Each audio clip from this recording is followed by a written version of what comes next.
മുമ്പിൽ കണ്ട പ്രശ്നത്തെ ആയിരുന്നു ഈശോ അഭിമുഖീകരിച്ചതെങ്കിൽ ഈശോ ആ പിശാച് ബാധിതനോട് വഴക്കുണ്ടാക്കിയായിരുന്നു ചെയ്തിരുന്നത്. കാരണം പിശാച് ബാധിതൻ വന്ന് ഈശോയുടെ മുമ്പിൽ അലറി വിളിക്കുകയാണ്.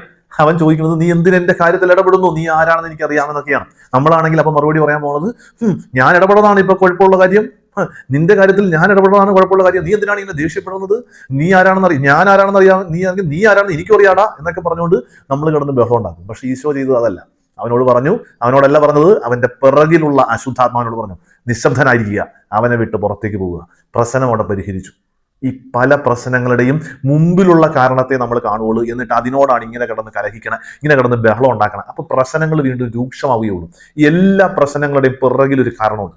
ആ കാരണം മനസ്സിലാക്കാനും കണ്ടുപിടിക്കാനും സാധിച്ചാലാണ് നമുക്ക് ആ പ്രശ്നത്തെ ശരിക്കും പരിഹരിക്കാൻ പറ്റണേ.